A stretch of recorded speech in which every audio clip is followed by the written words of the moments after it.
Specifically look at the experiment for free testing water for free chlorine. As you can see, that's our first learning intention, and we're briefly going to touch on the instrumental methods involved in water analysis. I'll also go through an exam question on the free chlorine experiment with you. So in this next section, we're going to look at instrumental methods of analysis to look at water. So water can be analysed using a pH meter, and from there you would know that limestone areas would give basic water and sandstone areas would give acidic water. You can use atomic absorption spectrometry, which we briefly mentioned in our BOD experiment video, and we can use colorimetry. The principle of colorimetry is that the amount of absorbance of light by a coloured solution is proportional to the concentration of the solution. And this definition is extremely important to know, as it does come up quite often. An experiment on the Leaving Cert Chemistry course that explores instrumental methods of water analysis is determining the concentration of free chlorine in swimming pool water. It's important to know that free chlorine in swimming pool water comes from hypochlorous acid and the hypochlorite ion that's present in the water. This free chlorine is a very good disinfectant. The concentration of free chlorine in swimming pools is usually in the range of 1 to 5 parts per million. If the level of free chlorine in the water is too low, then bacteria can survive in the water and infect swimmers. And if the level of free chlorine is too high, it can cause an irritation to swimmers' eyes. So to test for the level of free chlorine in water, you use DPD tablets.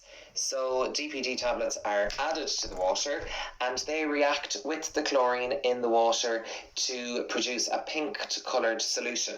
The more chlorine that's present, the pinker the solution will be. You then compare the colour of the water with colours of known concentration, and this can be done using a comparator or a colorimeter. Mainly I would use a comparator as it's easier, and in a comparator, as you can see in this diagram here, it comes with discs, and the discs are coloured based on pre-calibrated solutions. So as you can see here with this picture, the pink intensity increases as you go around. So basically you would put your water sample here in your comparator, followed by this calibrated wheel, and you would turn the wheel until the colour on the wheel matches up with the colour of your water sample. And then you're simply able to read off this comparator wheel the concentration of free chlorine in your water. It's possible that this free chlorine experiment can come up as an exam question. It did previously in 2006. So if we read this question, it says a number of tests were carried out on a sample of swimming pool water to test its quality. Part A says a colorimetric experiment was used to estimate the concentration of free chlorine in the sample. What is the general principle of colorimetric experiments? So this is the correct answer here. The principle of colorimetry is that the amount of absorbance of light by a coloured solution is proportional to the concentration of that solution. So that's the answer that you'd need to get 8 marks for part A. Part B says identify a suitable reagent to test for the free chlorine in swimming pool water and state a colour which develops when the reagent reacts with free chlorine.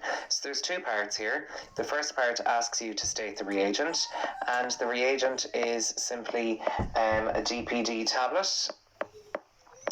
And then it asks you to state the colour the reagent turns when it reacts with the water, and it turns a pink colour. So that will get you full marks in part B. So part C says to describe briefly how you would estimate the concentration of free chlorine in a sample using either a comparator or a colorimeter. We are going to use a comparator for this answer. 12 marks usually means 4 points. So first point, add the DPD to the water. The second point would be allow colour to develop.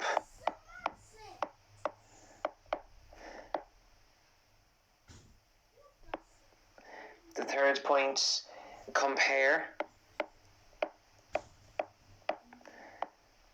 with pre calibrated disc. And then the fourth part would be to find the best colour match. So that's it, it's nice and simple, just the basic steps of your comparator experiment. So part D then, it asks you to give the name or formula of free chlorine species in swimming pool water. So we have done a few of them. We would have said chlorine, which is Cl2. We also would have said the hypochlorite anion. So the hypochlorite ion has a chemical formula of ClO-. The second part of part D then says, give a reason why concentration of free chlorine in treated drinking water is usually between 0.2 to 0.5 parts per million, whereas in swimming pool water it should be 1 to 5 parts per million. So I would simply say here, more chlorine is needed to kill bacteria in swimming pool water. In swimming pool water. And that is a perfect answer to get you your full marks there. So that's it for this video. Make sure to revisit the learning intentions to make sure you understand everything that we've gone through.